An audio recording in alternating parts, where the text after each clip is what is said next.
welcome to the Rum Regret podcast. My name is Andy Drake. Johanna Myers. Nate Tessie, and we drink and we know things.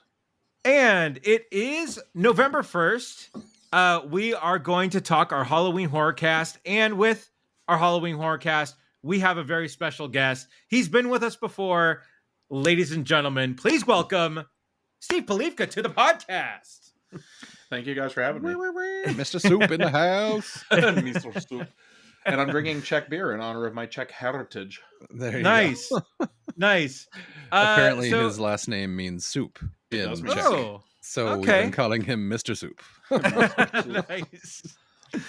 Nice.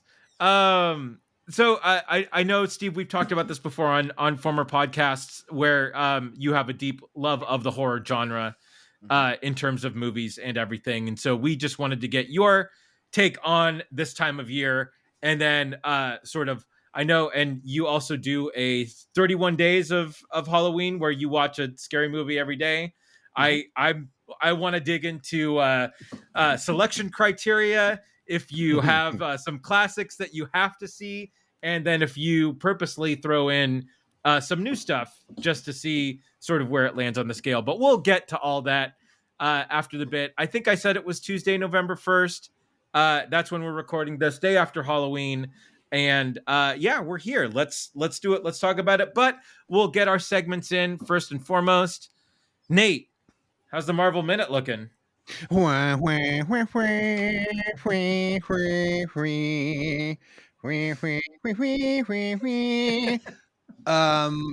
Minute is girthy as usual. Thank you. They throw it around Kevin Feige size news every 2 weeks. I'm only going to cover just the tip. Let's see. So, speaking of the resident chief creative officer of Marvel, he's dipping his toes into video game consulting apparently now. Oh, really? Yeah. So, because he is the chief creative officer of all of Marvel, that means across all of the different media. So he can actually have input into comics and video games and TV shows and movies and all that. Okay. The only reason that's kind of important right now is that Electronic Arts just made a deal with Marvel for 3 new video games based on various IPs. Okay. Which I would be excited about, with the exception that Electronic Arts is a piece of shit organization and doesn't do a great job with Marvel historically. Yeah. So we'll see what happens. Iron Man is the single player adventure game that they're working on right now. And just actually, my next piece of news, it just entered into testing. So that means it's pretty far down the road. Wow. Okay. Yeah, as far as that development. I'd love to see a next-gen Iron Man game on PS5. Holy crap. That'd be amazing. Yeah. So we'll see what happens there. But it's just interesting to see. I wonder if that'll lead to better video games, considering how good of a job he did kind of ushering Marvel through their phase 1 through phase 3-ish, 4. Yeah. And how that storyline progressed really well. So I doubt it. He's super busy. We'll see what happens. But hopefully he's hiring the best people to help fill those gaps. So we'll see what happens. Yeah. All right. Let's see. We got a bunch of news happening over the last couple weeks. We got the first Ant-Man Quantumania trailer, which looks fucking fantastic. Steve, have you seen this? I know you're not a huge Marvel guy. No, I haven't seen it yet. Okay, you need to watch it because fucking Bill Murray's in it. Yeah. A blink and you'll miss it. Hey, I'm the guy from Canto Bight in Star Wars, kind of like Gambler Planet or whatever. Yeah. I'm excited to see what happens with that character. Just the fact that he's in the MCU is awesome as hell. Yeah. But the bigger thing that it introduced is the whole multiverse and the whole what is it? What's it called? The microverse? No. The Quantum Realm. Thank you. Jesus. Quantum Realm. Brain. Got it. The Quantum Realm. Yeah, and apparently Michelle Pfeiffer has a much bigger part in this one. How good does she look in that trailer, by the way? Yeah. I mean, yeah, Catwoman. Let's go. Well, yeah. No, right.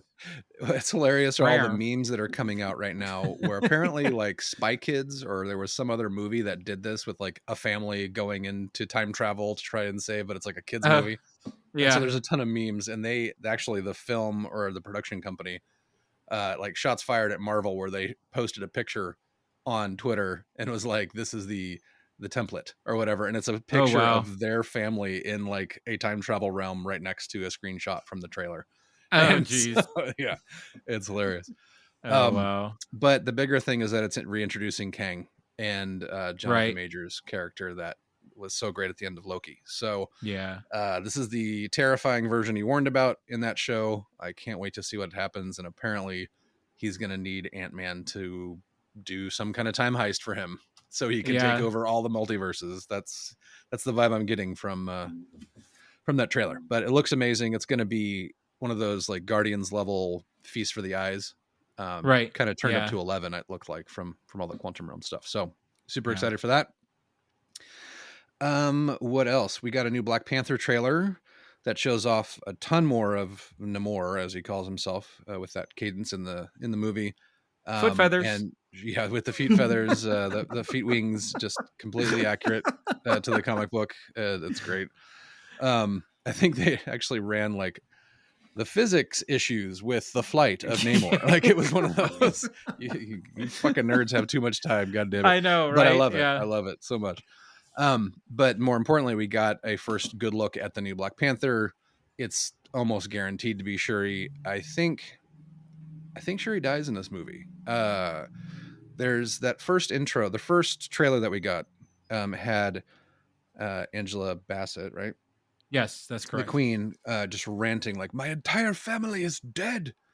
I think that happens after Shuri dies. And I think we're going to get multiple Black Panthers in this movie. And then I'm still holding on to hope that we're getting Doctor Doom at some point, where he's the one kind of stoking the war between these two factions to try and get access to the vibranium. So I'm going to die on that hill. If I'm wrong, I'll be wrong. And I'm still going to love the movie, but God, it'd be such a great intro. I mean, would it be, I mean, you could tease Doom in a post-credit scene, right? Right. For that as sort of the picker, but I wouldn't necessarily make him like like introduce him in the last third of this movie. Not at all. Yeah. I think it's just going to be like a shadowy government is trying to get access to the vibranium, and then at the end you see like a Doom Industries box or something like that. Yeah. All right. Or where's this all going? Whatever the name of his country is, kind of thing. Anyway, we'll see what happens with that.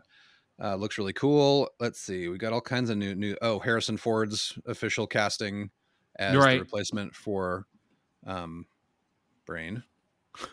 What's his name? As Thunderbolt Ross. Say again. Yeah. Oh no, you got it right. I was thinking of someone else. No, what's the name of the actor? William Hurt. Yeah, William Hurt. Replacing William Hurt as Thunderbolt Ross in the new Captain America movie with Anthony Mackie as Cap. So that'll be interesting to see what happens there. But let's see. Black Panther 3. There's already rumors that there are ideas and scripts floating around for a third Black Panther movie. So cool, I guess. But let's. I know Marvel has to plan like 20 years in advance, so I get it. But I can't wait to see this one. It's supposed to, by all accounts, this movie is fucking fantastic. The early reviews are in, and they're kind of across the board amazing. Yeah. It's supposed to be incredibly emotional too, with all the actors making a pilgrimage to Chadwick Boseman's grave before the movie started filming and that kind of thing. Like it's very, very intense. The gravitas apparently is there for a Marvel movie. It's supposed to be pretty deep. So we'll see. Yeah. What else? Let's see. Marvel is scrubbing the internet for Emilia Clarke's Secret Invasion spoilers. Apparently, there's apparently there's a bunch of just like either subtitles or just credits for images that are circling around that completely spoil the character that she's supposed to be. Oh, no way. Based on like the comic books and that kind of thing. Oh, so apparently somebody's fired and they're scrambling. We'll see what happens, but it'll be cool to see her in Marvel, I think, in kind of a spy thriller type. Can you really spoil a movie based on a comic book that's been out for a while? Well, you can spoil the character that she's playing in that movie. Okay. And that'll tell you everything you need to know about what happens, basically. And I think that's where they're going with that. There's more than one female character in that comic book? I'm sure. I mean, yes, there are lots of ladies in the world. Okay. All right. Well, I know, in the world, but in the comic book? I mean, All right. yes, I would assume. Okay. Let's see. There was a cool article that came out talking about budget restrictions when they made What If season 1. The subheading for this article is What If had more money? Which I thought was funny. So they would have had several more episodes, a much higher fidelity, apparently, even though I love the way the animation looks. Yeah. They just had a bunch of stuff they had to scrap because they had budget restrictions. So we'll like see what the happens with the Gamora second episode. Yeah. She just shows up in the finale. Right, yeah. With Tony Stark. Yeah, we'll see what happens in season 2. Apparently it's a super short episode count, but hopefully they're longer in length. So yeah. Let's see what else. Marvel Studios is developing multiple R-rated and MA-rated shows. So they got a bunch of those coming down the pike. Obviously, you've got Defenders that'll be coming eventually. Yeah. Deadpool 3, obviously. Marvel Zombies is rated R. Nice. Let's see. There was more. There's a Shang-Chi spinoff, apparently, that's going to be MA. Where is it? Yeah, so Defenders is going to get MA rating, it looks like. Wow. And then 10 Rings spinoff is supposed to be it looks like it's going to be R-rated, and then potentially X-Force and a bunch of other stuff related to Deadpool 3 coming out. So that's triple apparently X-Force. They're gonna exactly. Apparently they're really gonna fight for the mature rating, which is I'm all about with this stuff, especially with Deadpool. That property for them. has to stay bloody as hell. Yeah. Let's see. Marvel Studios giving. God. Go ahead. What were you saying? I know Disney. You know what? Hats off to Disney. First off, I know we haven't. We forgot to mention this the last 2 podcasts, but I mean, Andor starting off in a strip club. Yep. Not a brothel. Not even a strip club. Right. It's a brothel. brothel. You know, I mean, just know it's. I'm glad Disney's taking these steps. You know, so good for them. You can always rely on the mouse to make money. So right. You know, there you go. Let's see a couple more and then we'll wrap it up. So Marvel Studios is giving Vision his own Disney Plus show called Vision Quest, and so that's a spin-off directly out of WandaVision, the 1980s Matthew Modine movie where he's the wrestler. yes, good call. That's a great pull. Jesus. No, it's directly apparently right after what happens at the end of WandaVision when the white reprogrammed Vision takes off. Okay. So the Vision Quest is actually the name for that run in the comics. So there's a whole backstory there. Got it. Let's see. And then the last one was Silver Surfer reboot reportedly in the works as a Disney Plus special presentation banner, kind of like Werewolf by Night. So okay. And speaking of Werewolf by Night, it was amazing. Yeah. Well, Joe, did you get a chance to see that? Yes, I did. Nice. It was really cool. Yeah. I enjoyed it a lot. Yeah. Should we dovetail that into something else or save it for the horror portion? Well, no, we've all seen it. Yeah, we'll talk about it in the horror portion. I just want to do a very, very quick streaming service, but I want to sort of dovetail off the Marvel Minute. James Gunn, happy first day at DC. Today was his first day. Co-CEO. Yeah, and on that note, we got so before that got announced, we get Henry Cavill back as Superman, which unfortunately means that he can't be the Witcher anymore. Right. Which I am so mad. I know. So, well, I wouldn't be so mad if they didn't hire the brick of an actor, Liam Hemsworth, to take over. I mean, what has he done aside from Hunger Games? And he didn't do much in Hunger Games either. Like So like I'm very curious I'm almost wondering that if they're gonna like transition to a series story a little bit and he becomes more of a mentorish figure in sort of the background and make her sort of the focus. Yeah. Well, I was talking to a friend of mine about this who's a big Witcher fan, and both of us are of the mind of like, okay, we get that Henry Cavill has a new job. Yeah. Push Witcher back. We will wait. We will absolutely wait. Well, or make like a spin-off Yaskier series that we can watch in the interim. Right. I mean, but if he's making if they're making a Superman movie, right? Like that's not going to take that long to film. Like I totally agree. Like, figure out the schedule, put it together. And so I have a feeling there's gonna be more at work in the DC realm for Henry Cavill, or there must be something else on his plate that he wants to try. Because I mean, don't get me wrong, I love that he's back as Superman, but I think he's owned Geralt a little bit more than he's owned Superman.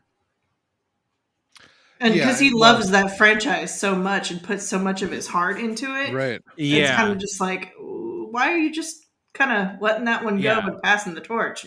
Well, yeah, right. I mean, he loves both of them. I think the reason he stands out so much as Geralt is that there's no comparisons to hold him up. That's true, right? And Superman is such an iconic character, and I love the way he talks about portraying these characters, where he talks about that it's an honor for him to do so, and it's a responsibility for him to embody the character appropriately for all the fans. Like, the way he talks about these roles is like something you would aspire to for all actors, especially for roles like this, where a lot of actors just poo-poo it as clown work and stand-in bullshit, but it means a lot to a lot of people. So the fact that he takes it very seriously is great. And it upsets me that they put somebody like Liam Hemsworth in there when you have Mads Mikkelsen on the planet who could have played an older Geralt, and you could have had a time jump, or like he would have absolutely owned that character. I mean, there's so many other great actors you could have cast, but that's one that's been clicking around the internet really hard, and it's like, yes, please, right, let's get that older Geralt. But I do like the idea of maybe a spinoff, but it sounds like they recast him as Geralt. It'd be real easy to recast him or cast him as a different Witcher, or a Witcher in training, or something. But he looks younger. He's not even close to the same build. He's not the same person by any stretch. So are there any recasts that you can think of off the top of your head that were so blatantly different? Game of Thrones. What's Khaleesi's little man? Jaharis. What's his name? Yeah. The purple with the purple feather and stuff. Yeah, that was a pretty big casting. Yeah, that was pretty different. But yeah, that was definitely different. And the mountain. And they recast the mountain 3 times. Yep. Yeah, that's true. Yeah. I don't know. This is pretty big. It is, and I have a feeling that it might kill that it might kill the franchise, but hopefully it works out. He has the franchise going for him, so hopefully he can just slide in and do something, and they'll figure out why what's going on there. I don't know. Right. Yeah. I mean, maybe it's a time jump to younger Geralt. Who knows? Right. Yeah. So and then more streaming service stuff, but I will keep it sort of horror adjacent and really quick here. Guillermo del Toro's Cabinet of Curiosities started on Netflix, and I want to say we're 4 episodes in, and it's really good. It's very very Twilight Zone-ish, very have you guys had a chance to look at this yet? Not yet. No. But yeah, it's like I said, it's very Twilight Zone-ish, very God, I'm blanking on that's okay, Andy, we can help you.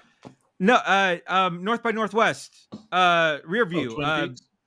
Who's the guy that does that? Dun. Alfred Hitchcock. Thank you so much. It's very.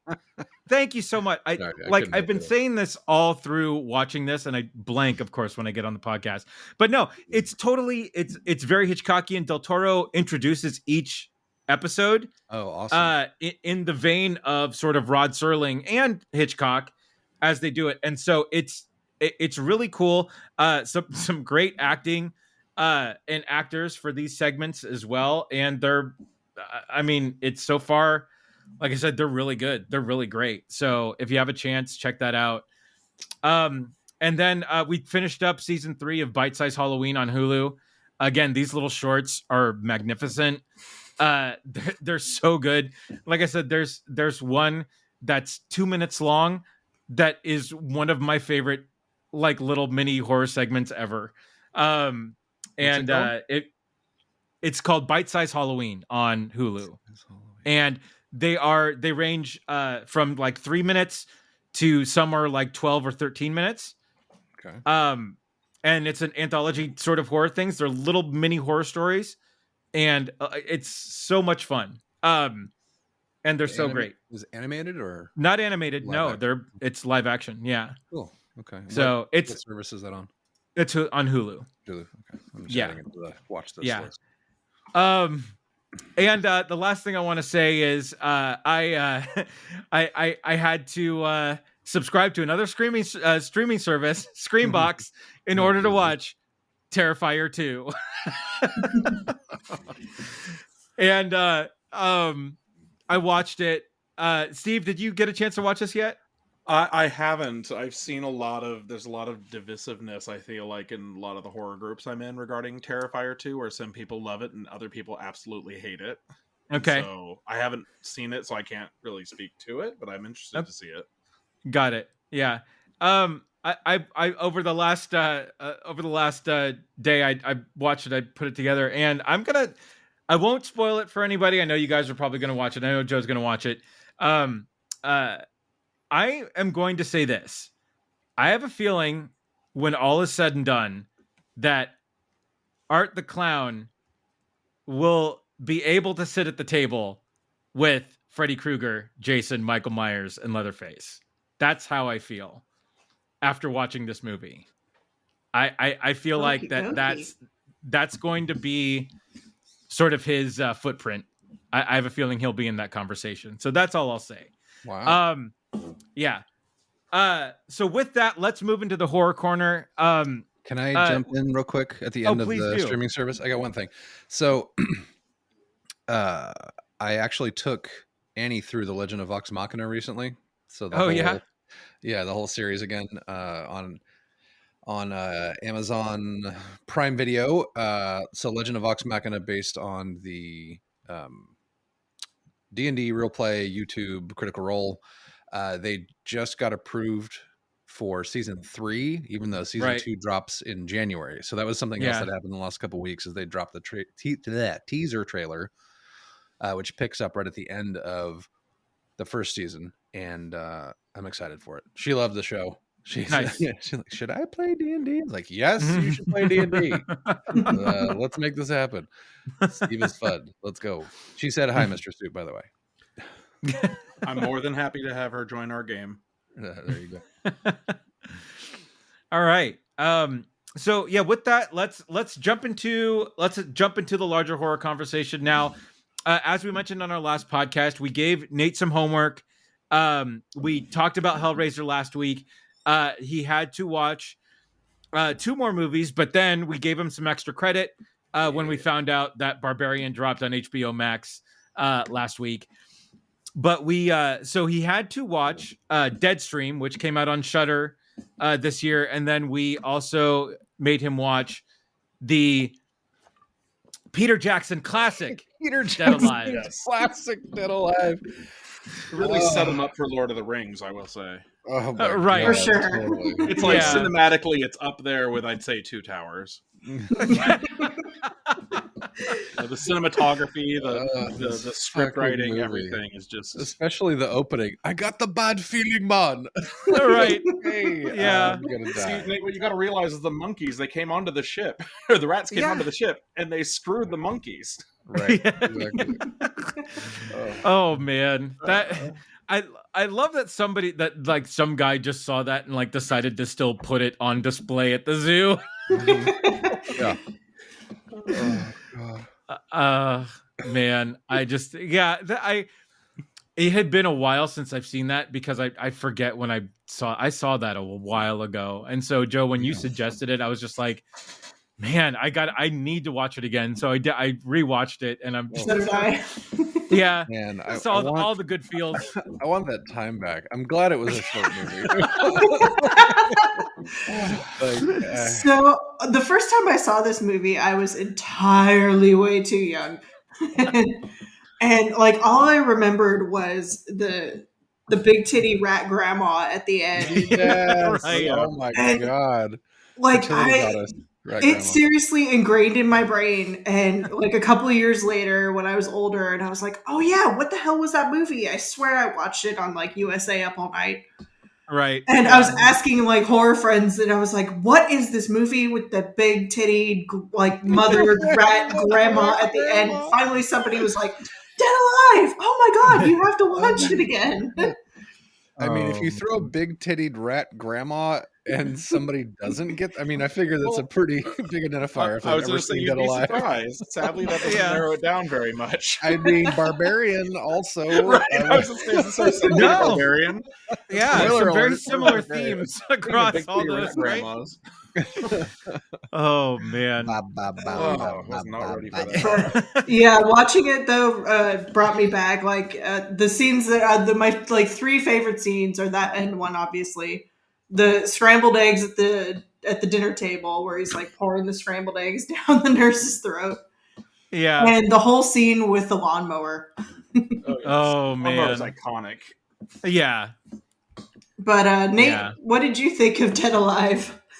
So before we start going through this, I want to make sure the audience understands the rating for these movies is on a side kitten scale out of 10. Side kittens coming from the amazingly tasteful movie Brand New Cherry Flavor.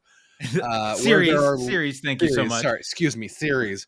That makes it worse, actually, where there's repeated instances of just kittens coming out of the side of somebody, or out of their mouths, or whatever. Because of Steve, so, did you watch Brand New Cherry Flavor? I have not, and now I'm curious to. Oh man, you have to watch it. It's so fucked up. I love it. Yeah. Anyway, yeah. So I graded these horror movies on like an ickiness scale of side kittens. So the more side kittens, the more like the movie was. So just as a litmus test, Hellraiser, I gave it 5 side kittens because it was gory and bloody, but not as gory and bloody as I thought it was going to be for being a Hellraiser movie. Okay. And so Dead Alive, I actually gave an 8 because that movie is so. And especially because all of the effects are practical. There's no special effects really in this movie at all. So it's all just like, I need all the corn syrup and all the fake pus and all the exploding eyeballs and heads you can give me. All right? Yeah. If you need an exploding head, I can get you an exploding head. Like It's so squishy and wet. Right. Yeah. No, I think you should have given it a 10 for the pus in the pudding alone. Oh God, man. I love Dead Alive. Every time that scene comes on, I'm like dry heaving. I can't. It's so good. I have a note for that actually. Where is it? Oh God. Yeah. It's like, this pudding is so what did he call it? It was like, it wasn't just tasty, it was like creamy or something like that. Creamy. Oh God. And then the wife just doesn't say anything. I'd be like, don't eat that, there's pus in it. Oh, the grandma eats her own fucking ear too. Where is that? God damn it. Now I have to do like a control F for ear. She eats her own ear. Oh my God. Oh jeez. Oh wait, I did. There was this. Oh, okay. So Spear Cam. That's something else where he does the. Right. Yeah, that's Deadstream. Yeah. Oh God. Damn fine custard. Right. Yes, that's it. Yeah. Oh my God. Yeah. So this movie is all over the fucking place. Like the intro when they're running away from the tribesmen. I got a bad feeling, man. And they get cornered by the tribesmen, and it's like, I'm a New Zealand zoo official, and this monkey is going to Newtown, and he reveals this like this giant machine gun from his fucking fires it in the air, and you've got the bite. I love the fact that I have a note here. It's like bit a guy and they killed him for it, but left it in the same cage. Meh, shrug. Right. Yeah. Oh my God. Yeah, this movie is all over the place. It's ridiculous.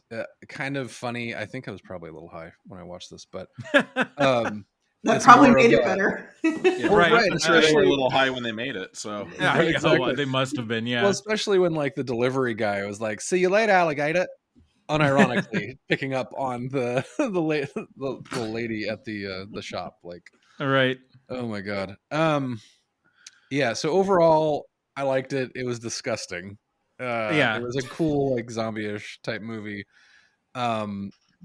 Like the notes are crazy. Like, ooh, pulling zombie teeth, and oh, he made the spear with the garlic and the thing, and such a good boy, and he got wombed by his giant mother, and then burst out again. And I put Mazel Tov, it's a boy.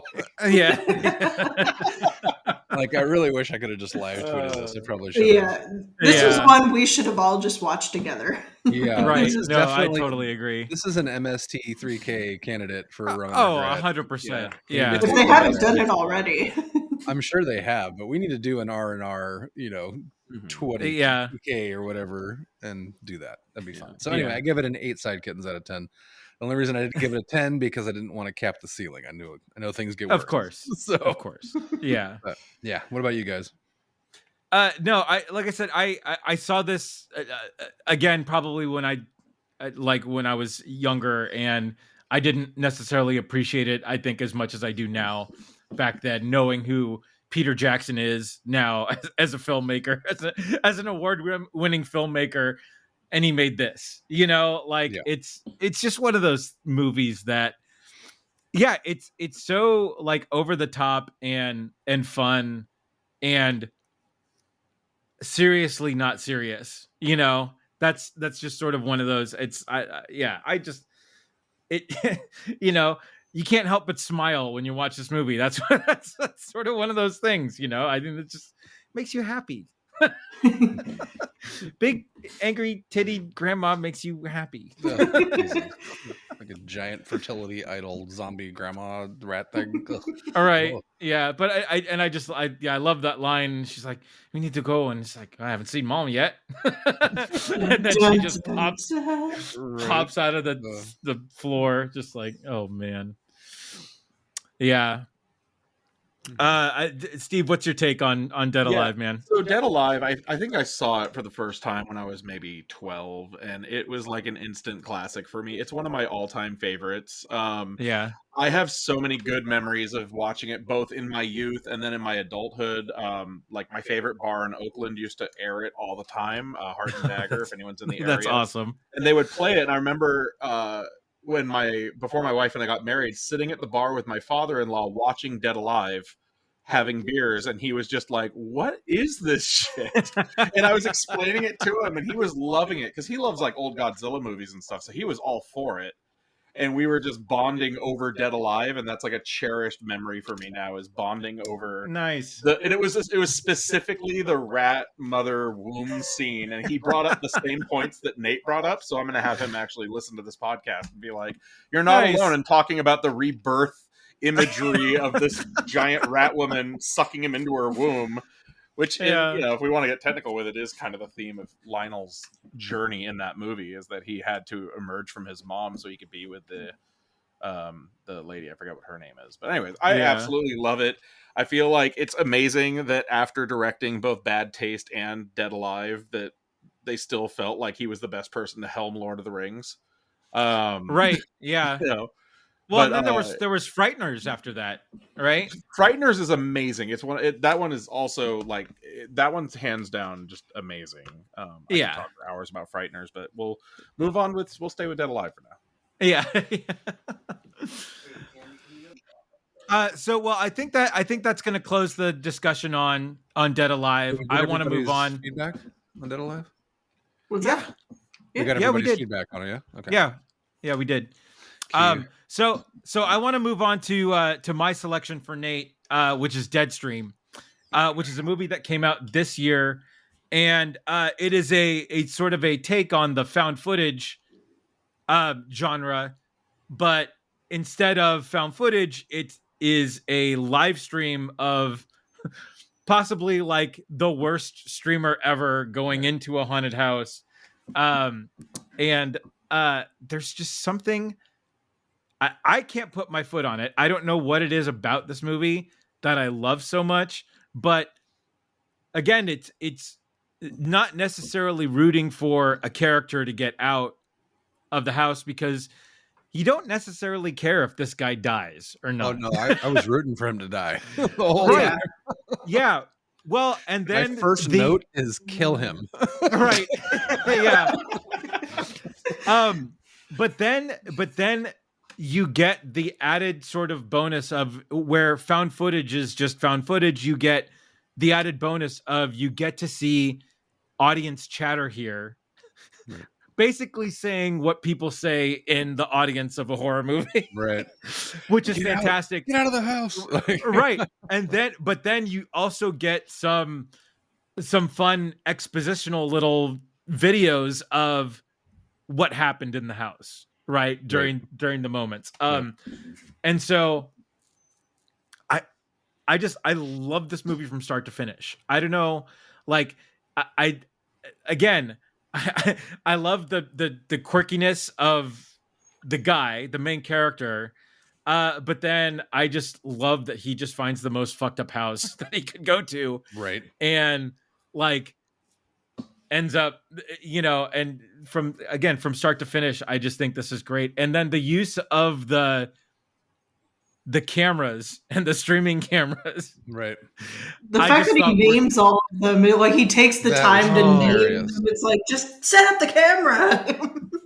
Yeah, and just the setup with the duct tape even too, as he's mounting one of the cameras, is like, I use duct tape for everything, and he absolutely uses duct tape for everything.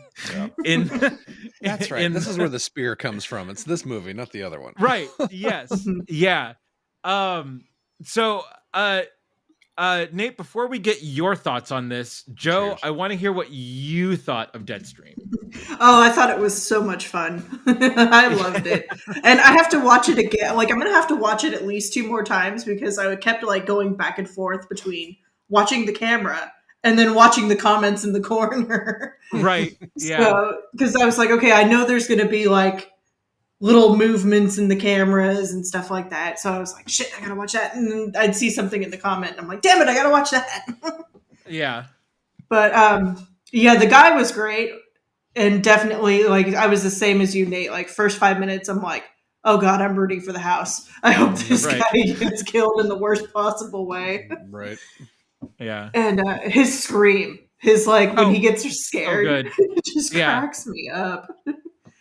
But, yeah. I really enjoyed this movie. I probably would not have watched it if, Andy, you hadn't have, like, brought it up. And yeah. But I'm so glad I did.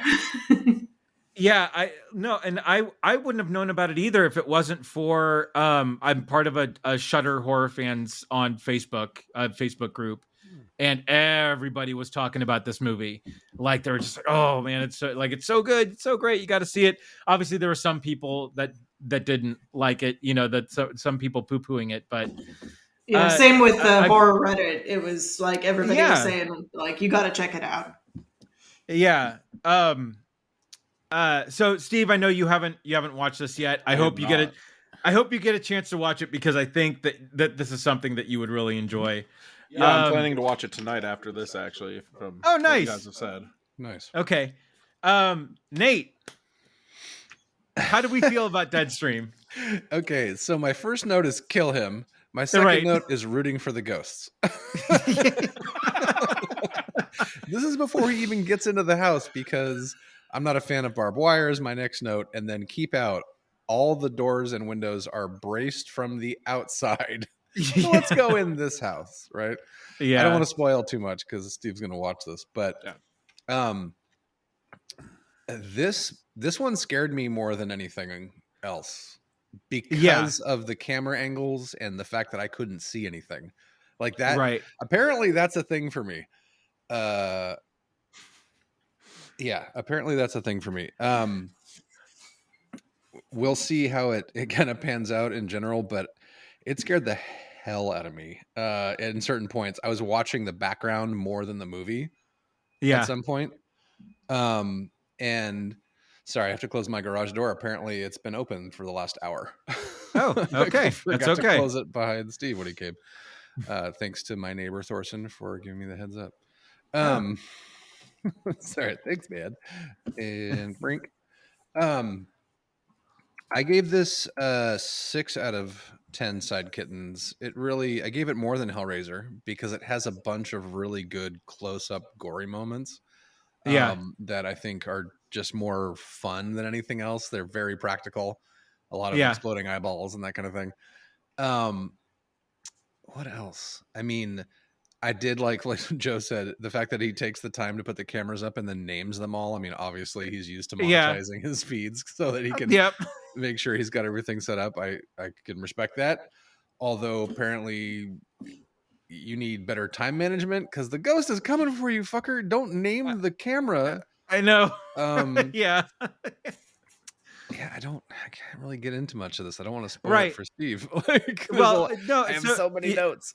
No, and so I mean, we can talk deeper on this. I mean, I think we know one thing I did want to say. So Joseph Winter is the guy, but is the guy in the movie, but he actually wrote the movie and directed it. And he also has a segment at the end of VHS 99, which just came out, with the girl who plays the entity in the house, Melanie Stone, and her character in the segment in VHS 99 is so great. Like, she just deserves her own backstory and her own movie alone.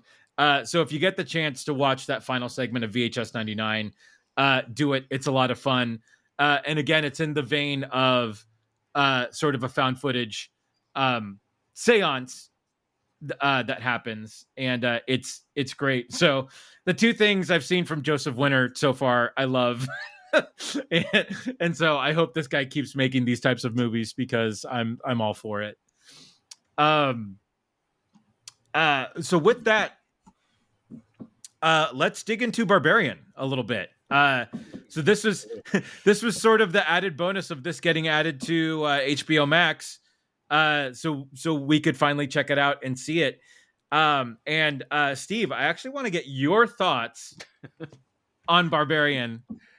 Yeah, so the best way to describe how I felt about Barbarian is I went into it completely blind after seeing probably 20 to 30 like posts and TikToks that were like, do not read anything about Barbarian, go into it completely blind. And I said, okay, and just from the trailer or just even the movie poster, I was like, this is likely going to be like somebody abducts somebody through Airbnb and it's going to be like a kind of hostile torture porn type thing. And the best way to describe it is that meme where the kid's like, they had us in the first half, not gonna lie. Yeah, like that was literally my opinion. Like I was like, the whole time I was like, Pennywise is gonna kill you, why are you going down there, why are you doing this, what are you doing? And then the guest appearance by the lady from Dead Alive showed up, and I was like, oh shit, what is that? And then we started a whole new movie, which was like a prequel to Tusk, and I was excited about that. Right. And then, and I was like, okay, Justin Long is a creep. That tracks. And right. And then it kind of went. I feel like Barbarian. I mean, I'm a little scattered on this, but I feel like overall I liked it. Yeah. I did feel like it was kind of weird, the filming style, how it almost felt like three separate segments mashed into one. Where there was like the first segment with the Airbnb thing and like the build up, and that was great. And then all of a sudden it's like, here's Justin Long and he's driving down the California coast and talking about like sexual assault allegations. And I'm like, okay, what happened to the lady at the Airbnb? Like, how does this tie in? And then like 15 minutes later, you're like, oh, he owns the house. Okay, great. Yeah.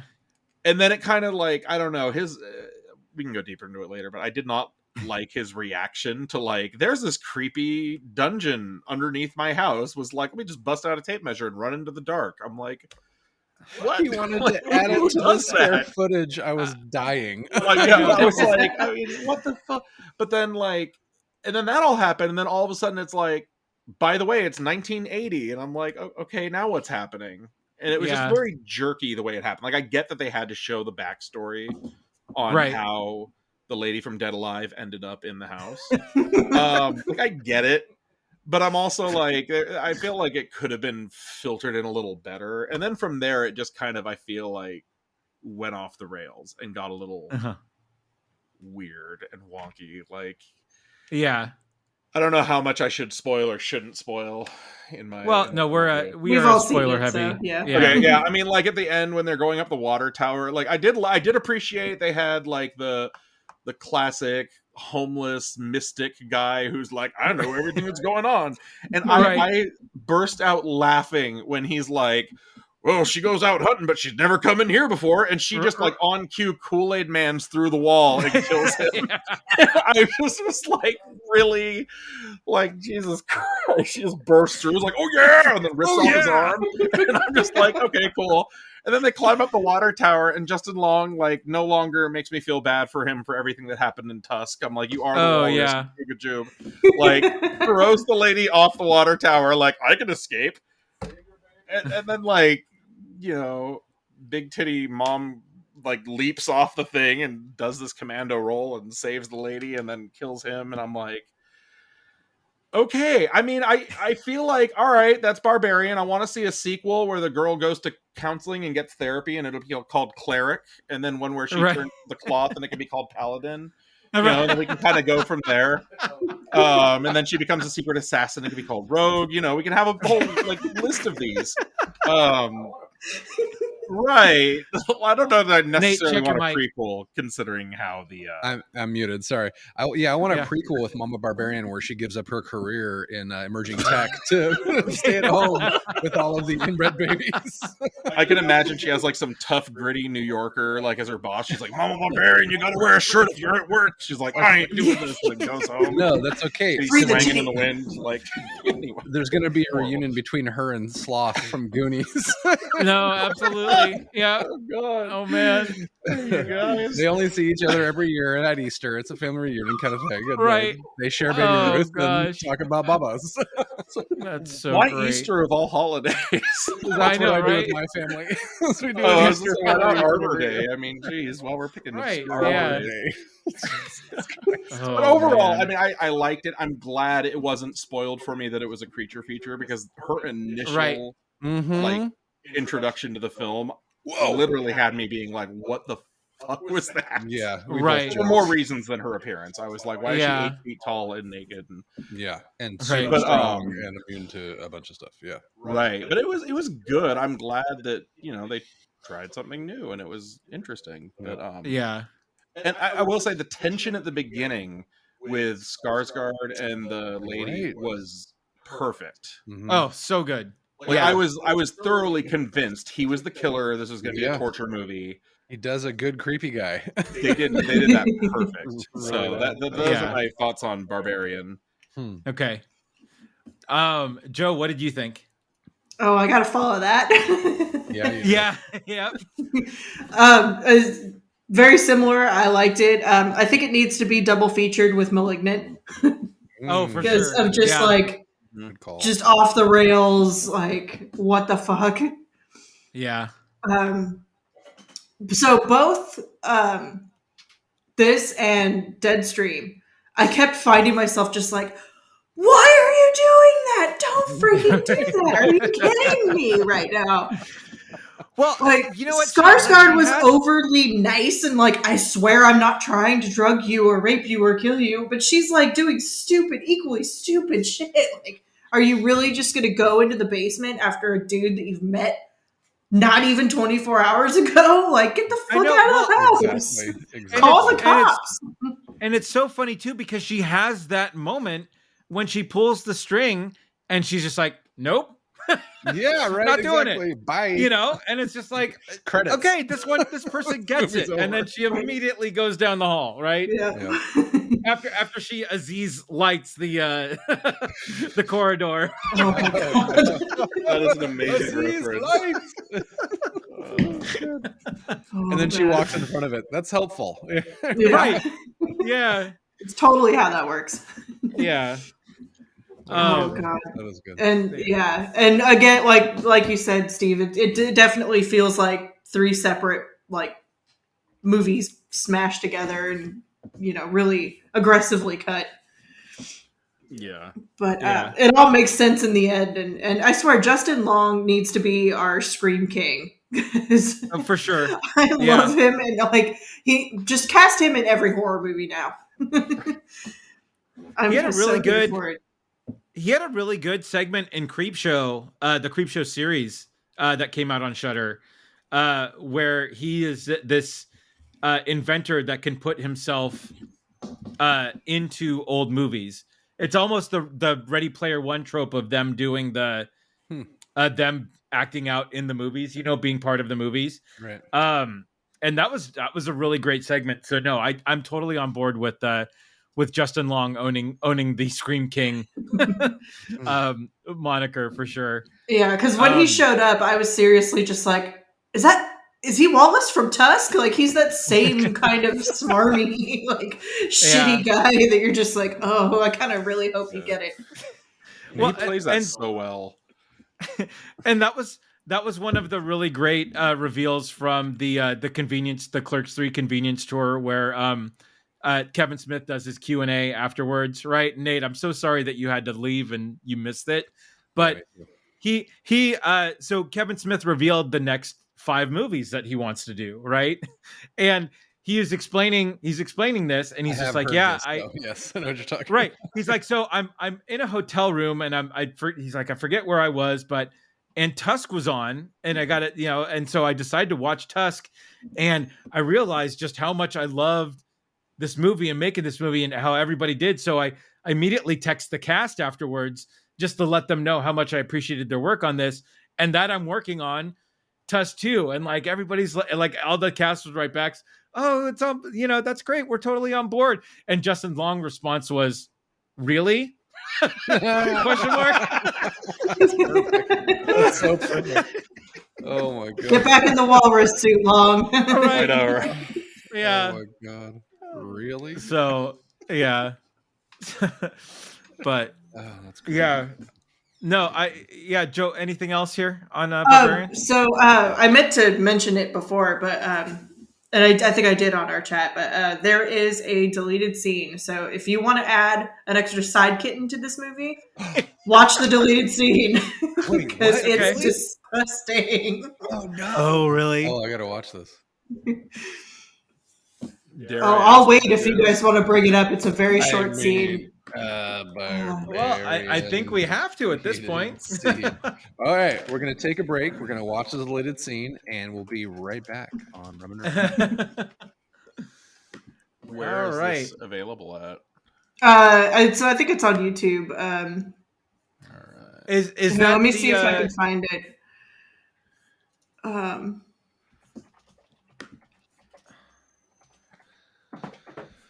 Let's see. Most disgusting scene in Barbarian was cut. That one? Yeah, I think that is. Let me just check. Let's see. No, this is a review. Yeah. That didn't work. No, that's not the scene. Oh, you know what? I'm like trying to figure out this thing on the computer. I have my phone right in front of me. That's easy. Right? Jesus. If only I had this smaller computer thing in my hand. Oh, right. I would have just linked it to you guys when I found it, but yeah. Of human history in the palm of my hand. Conan the Barbarian deleted scenes. All right, here we go. Should watch that too. Yeah. Just as long reveals disturbing Barbarian deleted scenes. See, these are all like interviews. Yeah. Damn it! I should have. Oh wait, I have YouTube history. There you go. Ooh, let's see if it was on YouTube.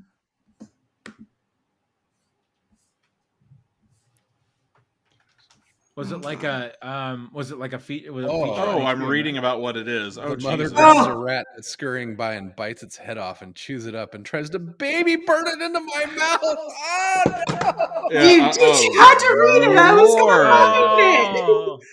Oh God, no! I'm sorry. Okay, you guys didn't watch it. I actually saw it. Well, I want to see it. What the fuck? Oh God! I gotta find it. I'm sorry. I've been drinking a little bit. I made a bad choice about saying it out loud. Damn it! Shock value. Oh, that was great though. That's incredible. Jubin, you're killing me. Where is this? But I mean, dude, the internet is killing me right now. Right. So obviously I didn't fever dream this. There's articles about it. My first thought is, why was she baby birding food into his mouth as she tried to breastfeed him? Like, I mean, pick one or the other, lady. Yeah. Well, if he didn't take the bottle, he had to. Oh God! Mom's gonna feed her baby one way or the other. Oh God, the bottle looked so bad, but it was way better than the nipple situation. Oh man. Yeah. Sadly, I think the nipple situation had more hair. Right. Yeah. Silence from there. Says Right. Goodbye, everybody. Yeah, exactly. You've been officially canceled, sir. Yeah. I do Like have Barbarian. Well, Steve suffered a fatal heart attack during the break. Oh wait, have a strong stomach? Check out this deleted scene. Hang on, EW.com. Where on the YouTube? Oh wait, I've got a commercial, but I think right after that is the actual thing. Link us in the chat. Yeah, I'll put it in the chat. Okay. Let's see if it's done with the commercial. This is the actual thing. Oh God, it is the thing. Okay. Oh yay! Oh no. Oh, it's in the. Oh no! Oh God! From the studio. Oh man! Oh God! Oh Jesus! Don't worry, Ned. I can see it from here. Oh Jesus Christ Almighty! Why? I have to wait for the Disney ad to stop here. At least an extra side kitten. Okay. The written description was not preparing me enough for that. Jesus Christ. Oh, It was less baby birding and more I chewed it up and then forced it in. Oh man. God. All right, here we go. Now I'm watching. No. This made my night. Oh God. I feel like watching that gave me bonitis. All my fingers tried to peel back. Jesus God. Oh. I got the ratabetes. Wow. Why for ratabetes? Not from ratabetes. Oh. Your ratabetes testing supplies. I mean, if you make sure to eat enough rats, you won't get to ratabetes. That's what she was trying to do. To avoid ratabetes. Joe, you're bright red. Oh my goodness. I'm dying. Oh. You're welcome, guys. You're welcome. Yeah, we need to make all of this live. I think this is not a. No, it's totally worth it. We definitely need to put that link into the show notes. Though. Yeah, for follow sure. along. Follow along if you have a strong stomach, because for the love of God. Yeah. You should go like an intro break with that girl from Empanina. Dun, dun, dun, and then come back to just all of us like, oh God, why? Just be cackling in the background. Oh man. Woof. Oh God. Jesus Christ.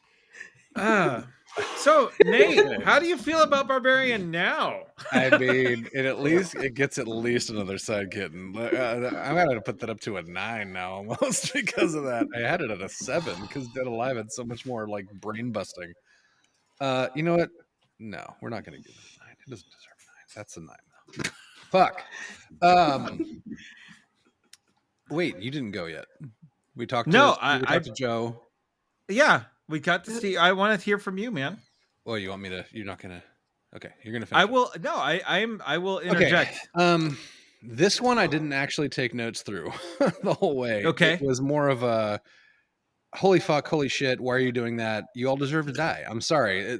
This is the thing that I was talking with Annie like last night. The thing that bothers me the most about horror movies is that no one in a horror movie has ever watched a horror movie. This is the whole point of Scream, right? Where they don't understand the rules of a horror movie ever. Yeah. Which means there are no horror movies in these actual worlds because there's no fucking way that you go down into that basement and then find the bloodstained bed and the video camera from the serial killer and do anything else other than leave and call the cops. Like that's credits. Roll the credits. It's over. Yeah. I'm going to pull on this rope in the wall and find a hidden passageway and go explore that and then find even more. Right. Down, and then nope, I'm done. It's over. Yeah. I did love the big not really a redirect, a misdirect with Skarsgård, because his character, Yeah. he played that perfectly, where he was just an awkward guy, and it was a weird coincidence that they'd booked the same place at the same time, when everyone's like, oh dude, it is going to be the killer, because that's just too easy.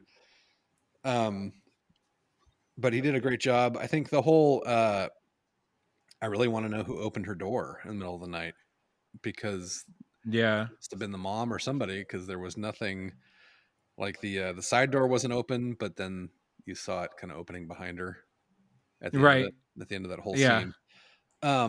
And he's having terror nightmares, so I wonder if he was maybe one of the kids or something.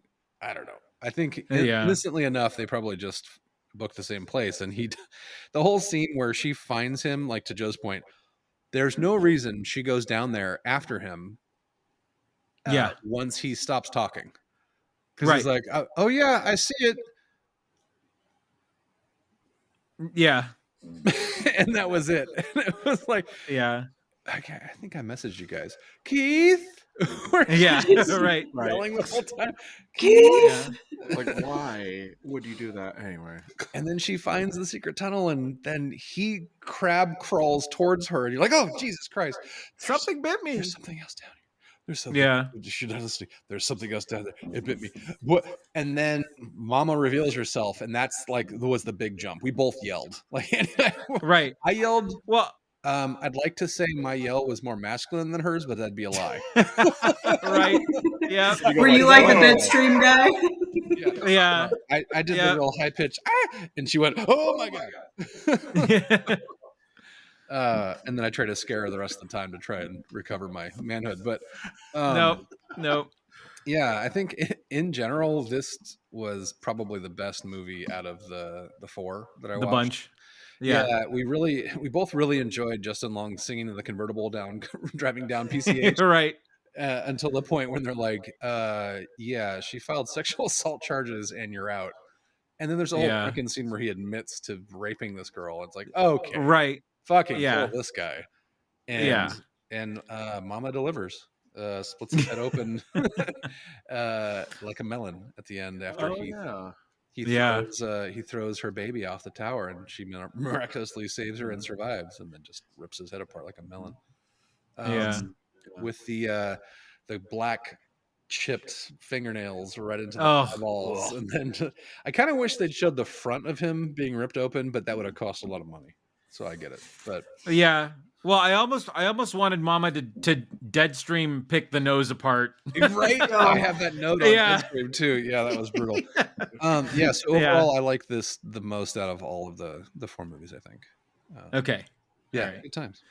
I totally agree with you guys. I think the setup for this was really good. And again, I do like, and it did bring me back to sort of these movies that shift in their sort of focus, not necessarily their focus, but their sort of genre, right? Like a From Dusk Till Dawn, which starts out as like a heist movie, but then ends up in this weird, vampire dungeon thing. And, a little bit of the same, where we get this sort of like weird tension between the girl and Skarsgård, and this is the girl that was on Krypton. She was the Zod from Krypton. Yeah. And so, I love the play. I actually love the dialogue between them, where it's like, hey, if I was here first, and you came up, like, it's no fucking way you'd come in. Yeah, that's why I think, to Steve's point, like the first part was really well put together, and you were kind of engaged, and okay, let's see where this goes. Yeah. Like they basically almost hook up at the end, because he's being goofy, like, this is how you put a duvet on. And she's giving him the eyeball, and they're drinking wine or whatever. And then I love the call out too of, I totally get why you didn't drink the tea, and that all stuff like that. Yeah, that was creepy in its own right. Absolutely. No, it was. That was just that whole setup for everything going on, I thought was really good. And I think it's great too that the house wasn't necessarily like totally secure, right? Like she was able to get out of the house, right? And get down the street, you know, Right. and Chased by the bum. Don't go in there. right, I know, and yeah, I mean, but what would you do? The mystical bum that knows all the stuff. Right, so good, Like, it's so great. But and then I mean, Richard Brake, the guy who plays the creepy dude, he's slowly becoming well, I mean, he has been in just several horror movies that have been he playing the creepy dude, you know, really well. And again, this crowd knows him as Joe Cool from Batman Begins. He was, you know, but man, I think I told you guys about that Blumhouse pre-screen I was on with Bingo Hell, the movie where he plays basically a demon in charge of a bingo hall. Shut up. Yeah. Oh no, dude. It is. Steve, you better add that to your horror movie. I'm making a list now. I'm like, yeah. right. So Bingo Hell, I think is what it's called, and it was on Amazon. It's 90 minutes of just pure like B horror perfection. It's kind of a redundant title, isn't it? Right. Yeah. Bingo Hell. And so yeah, I enjoyed this movie a lot, quite a bit. I loved how extra portions of the house just magically fucking appear as you get deeper into the movie. And I kind of want to know the exact square footage of that house and everything after this. It would be great if there was like, if part of the marketing was a Zillow listing for this. That would have been great. That's a brilliant fucking idea. Extended basement, right? Well, it's a 1 bedroom, 1 bath with extended underground railroad and right. Yeah, a video studio, detached in-law unit, and au pair unit. Oh no! Yeah. Cable and internet basically extend underneath the house. Yeah, exactly. Right. Yeah. There's so one tenant, but she'll babysit. So yeah. Oh god. She's an au pair from. Oh yeah, she's got an au pair. Animal crates that come with the property, right? Exactly. You know, create your animals, right? Yeah. Why was Mama Cass or whatever we're calling her? Why was she scared to go into the room with the serial killer old man, her father? I have a feeling that she was just like, obviously I doubt that he was dad of the year, you know, but I think that she was possibly maybe crated up at some point while she was younger and fed by one of the other mothers until she became mommy. The mama. Right. Yeah, that was the only weird part. Well, so there were several weird parts. Obviously it's a weird fucking movie, but when he's trying to escape from her and then there you see a bell on the wall and then he runs past that and then there's another door and then you see her kind of just slowly coming out of the shadows. That was such a great shot. Yeah. And then she backs away and you're like, wait, what the fuck? Oh wait, there are worse things down there than her. That was from our bum wizard. Yeah. The bum of knowledge. And then he goes in and it's the serial killer basically in the bed with a pull rope for the bell and then a side table after that where he can't reach it. He's like gesturing over. All he can do is gesture and just long walks around and sees like the girl at the gas station, the redhead, you know, the bridge, like all of these VHSs that are titled from all of his serial killers. There's like 20 or 30 of them. And he watches one. He's like, what the fuck is wrong with you, sick fuck? Yeah. And the guy keeps pointing over. What do you want, water? So he gives him water and he keeps pointing over. And then he just moves the whole table over to him. And then finally, the guy pulls a pistol out of it. And then Justin Long's like, whoa, man, come on, man. And then he caps himself. So the whole time was little mama, baby, wife, sister wife thing keeping him alive. It seems like it maybe. I mean, that was my assumption, is that she must have been feeding him, because otherwise how the hell would he like survive, still be alive? And I just feel like the whole introduction of him like could have been done. Like, I get they did the flashback to show like, oh, he picked up baby stuff and he was the rapist, but like they could have had Mystic Bum Guy explain that instead, right? Because then they had this whole like, he's still alive. Oops, nope, he's dead. And then like back to, you know, running down the dark hallway, shooting at whatever moves. Like, it just felt clunky, and it could have been done a little better. Yeah, so if they had shot it originally with the backstory of the serial killer first, that would have given you a good kind of foundation, and it wouldn't have seemed so disjointed, because then you do that first, and then you can have the portion with Skarsgård and the Airbnb mishap, and then kind of feather that in with the whole Justin Long thing at the same time, like, oh, I gotta fucking liquidate all my properties, blah blah blah, in Detroit. It seems like that would make more sense. But that actually makes a really good point, because I feel if they had that at the beginning of the film, it wouldn't have spoiled anything. It wouldn't have let you know there's the lady from Dead Alive in the basement. It would have just been like, oh shit, maybe Skarsgård is like the son of this serial killer guy. He's continuing his legacy, or something like that.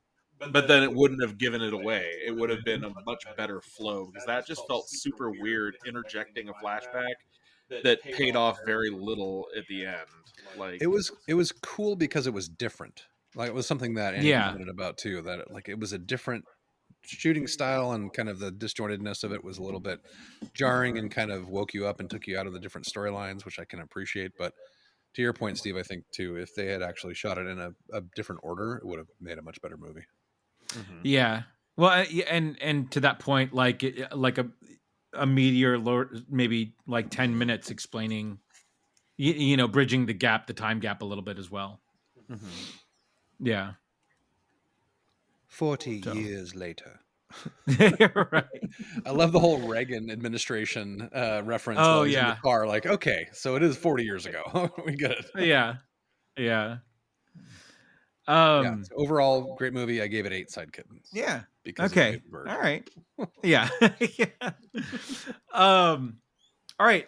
So with that, Steve, I kind of want to get into your 31 days of Halloween, and I know that I talked earlier about sort of selection process. Now, are there movies that you have to watch this time of year that are like automatically make the list, and then you sort of fill in? And do you try to mix like some new stuff in there just to you know, keep it fresh and see if there's stuff in there, or do you just like, are you pulling movies out of a hat? And sweet summer child, he is the horror movie aficionado. I'm gonna say D, all of the above. So it's funny because so in previous years what I did was I would do this whole, you know, 31 days of horror, where every day I would talk about a movie that I love and why I love it, and then I would watch it. But I felt like I have such a huge horror movie collection that I've amassed over the last like 20 years, of a combination of borrowing friends' DVDs and ripping them, or getting old VHS from thrift stores and ripping them and digitizing them, to like getting the DVD collections that are on Amazon, which are like 8 B movies for $10. And I'm like, hell yeah, let's do it. Then I have, at this point, I think my collection is at 1,211 horror movies. Oh, wow. And so I thought, I have so many, and a lot of these I haven't seen. I just collected them, planned to watch them at a later date, and never got around to it, because I'm always like, why would I watch this random movie when I can watch one of my favorites? So I felt like for this year, I wanted to completely randomize it. And so what I did was I just looked up a random number generator between 1 and 200 or 1,211. And then just hit generate, and it would just give me a random number, and I'd go into my collection and find that number, and I was like, that's what I'm watching today. Nice. Okay. Lots of hits, lots of misses. You know, there were some that I'd never seen before that I was just like, now it's one. There's some that I was like, I've watched probably 4 or 5 times since it popped up. There's some that I actually had to turn off 2 of them because I was just not feeling it. I was like, I can't. It's just so bad.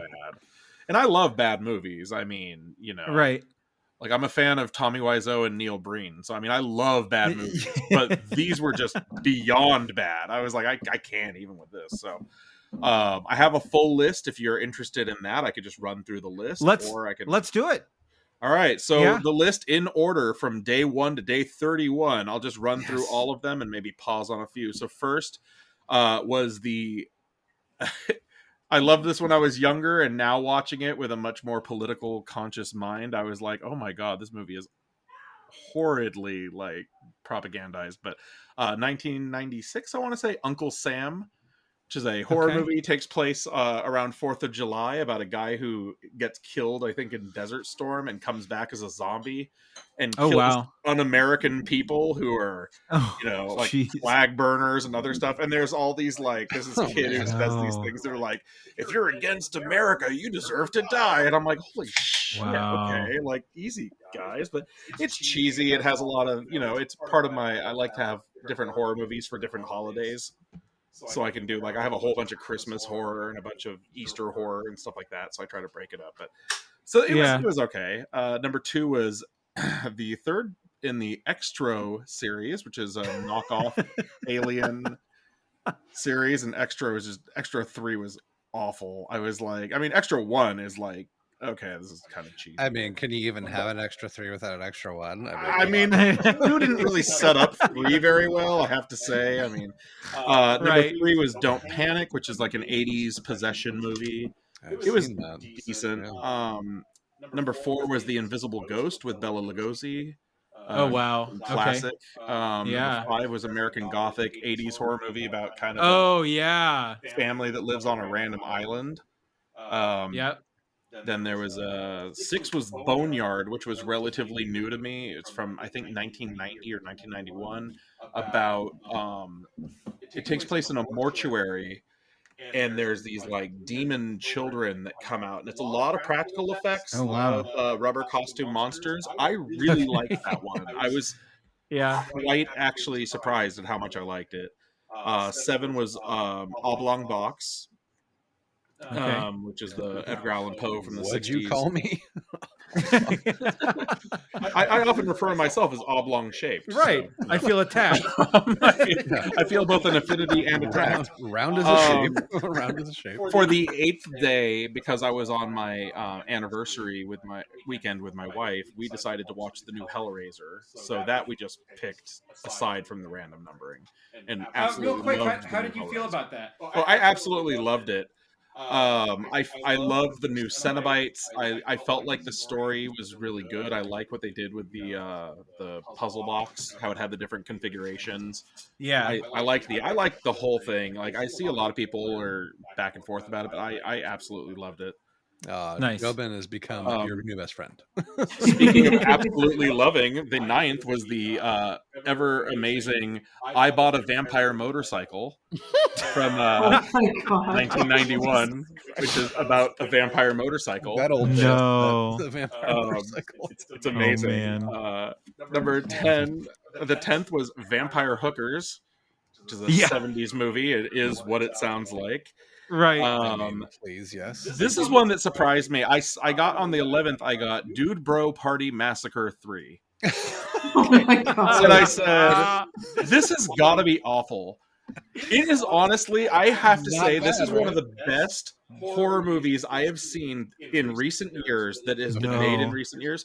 And the reason it's so good is it plays up that dude bro college thing, but totally tongue-in-cheek making fun of itself. Dude, wow. And it's got like the worst special effects. Patton Oswalt is in it. Yes. And it's like, I was like, please say they made 1 and 2, but it just alludes to 1 and 2. So it's like making fun of the 80s horror genre where they'd have like Extra 3, for example. And it like has a bunch of flashbacks in the beginning, and it's like this guy goes to college, and everyone's like, "Isn't that Jake Smith?" No, that's Jan Smith, Jake's twin brother. He came to this college after his brother was killed in that Dude Bro Party massacre last year. No, oh my god, and that's great. It is amazing, and the best part is there's like so many, like, this one dude is blind, and he's talking to the guy. He's like, "If you're really my bro, what did you say about your brother when we were at the dance like 2 years ago? And he's like, oh, I don't know how to answer you. And he's like, no, you said your brother was really sweet and kind and you wish he would never come to this college. And it's like, what? Bro, I never knew that. But there's this scene at the end where he calls on all the dead bros to help him stop the villain of the movie. And I'm not even going to say who the villain is because that made me laugh so uncontrollably hard. I highly recommend for your audience to watch this. But he goes, bros, enter me. And all these spirits go into his body. He's just every time like the last Skywalker. Right. He's just like, I was like, did he really just say bros enter me? Really? Holy shit. Man. Larry King and Andrew W. No homo. Ayer in this No movie. homo, dude. It's so good. I've That's watched it probably incredible. 3 times. We have to watch this. Not I as think so. good, but still comedically funny on the 12th. Was the sequel to Jack Frost, Jack Frost 2. And when I say Jack Frost, I don't mean the Michael Keaton movie where he's in the snowman. I mean the Killer Snowman movie. Right. Where the Killer Snowman's killed with antifreeze. They made a sequel which takes place on a tropical island. I'll let you guys figure that out, how a snowman gets there. And it's just incredibly like ridiculous over Isn't there like a Josh Gad song about snowmen and heat? All right, cool. 13 was an 80s movie called Mind Killer. That one was semi-boring. It was about like telekinetics or something like that. 17 was where am I? Oh, the 14th was the Banana Splits movie, which I don't know if you guys have seen that, but I'm hopeful that the new Winnie the Pooh horror movie is going to be similar in line to the Banana Splits horror movie. Man. Because the Banana Splits horror movie, as somebody who watched Banana Splits, like when it aired, it was reruns as a kid. Like I love it. It's super cheesy. It's about the Banana Splits going crazy and killing people. They're all robots. It's very Five Nights at Freddy's. Like it's it's great. It's worth a watch. Can I quickly ask what your impressions were of the Winnie the Pooh trailer? I haven't watched the trailer yet. I've seen stills of it, but I haven't seen the trailer yet. So, man, your life, sir. I didn't know the trailer dropped until I actually sat down right before we started the podcast. I saw something. Winnie the Pooh trailer, and I was like, "Fuck, I should have seen that." Oh man! All right. So anyway, continuing on. Number 15. Please. I swear this is not porn. Huntress, Spirit of the Night. The cover of it looks like the porn you would get at Blockbuster, so I've heard, and it was boring as hell. It's a werewolf movie from the 90s that takes place, I think, in England, and it was very posh, and I was like, this is just boring as all hell. 16 is one of my favorites, Night of the Comet. I love this movie. Yeah. Night of the Comet is, if you want to watch an 80s horror movie that's relatively unknown outside of horror movie circles, Night of the Comet is perfect. Dude, Richard Beltran, young Chakotay in as sort of the male lead in this. Yeah. I love this movie. Oh, it's so good. Oh, yeah, so great. It is amazing. I watch that one like probably several times a year. Same with me. Yeah, it's so good. 17 was Boarding House. It's like a 70s style movie that's just more just porn than horror movie, which was interesting. Go 18. on. The 18. This movie, I will honestly say, I recommend this movie to everybody every chance I get, and I don't know how many people actually watch it, but this is one of the best horror movies I have seen ever. But I will say it is like in my top 3 for 2000 forward. It is Come True from 2020. I've never heard of it. The movie, I don't want to spoil anything about it because it is very much a psychological horror movie. The soundtrack is perfect. It's by Pilot Priest and Electric Youth, so it's a very good synthwave score. Oh, cool. The movie is about a young lady who enters a sleep study because she has she has trouble sleeping, and then she wakes up in random places. And so she joins a sleep study, and it takes place where they're like, I want to say it takes place kind of in the 80s because the computers and stuff they're using have that very CRT kind of pixelated green, like CRT stuff. Oh, if it's And it's all about when people are sleeping on the monitor, you see these figures appearing at the side of their bed, but they're not like on the actual camera. And that's all I'm going to say about the movie. Oh, wow. But it is. Okay. amazing. The soundtrack to it drives it. It's got the best ending I've seen in a horror movie. Like, I don't want to spoil it because it's one of those you can't have. You got to go into it blind, and it's worth it. I promise. Sure. Come What's it called again? Come True. Come True. Absolutely, 100%. Like, amazing horror Haggard approved. I put it on the watch list. Watch this. On the opposite side of that spectrum, Disconnected from the 80s. Okay. Don't watch it. I don't even know how to describe it. It was boring. The 20th gave me the first in 19 of them, the Witchcraft original movie from the 80s. Witchcraft is one of those horror movie series that just slowly devolved to porn, but I feel like Marge, where I'm like, it became porn so quickly, or so like subtly, I didn't even notice. There are a little 19 of them. The most recent one came out, I think, in 2017. Yes, No I have way. 19 of them, which was a task to get all of them. That one I had to like special order VHSs of You like. could have learned a language. Right. Anyway, right. The 21st was Lake Placid, which I has love that the movie. great Hang on, Betty we White. broke Andy. Hang on, we're gonna have to take a pause real quick because I broke Andy. You could have learned a language. I mean, 19 shitty horror movies in a series. You're definitely probably doing Francais at that point. We lost Andy. I like that I just kept trucking along. Andy's like dying over Andy's there. dead. This is my ADHD hyper focus. You brought me on to talk about horror. I'm going to keep you guys here all night.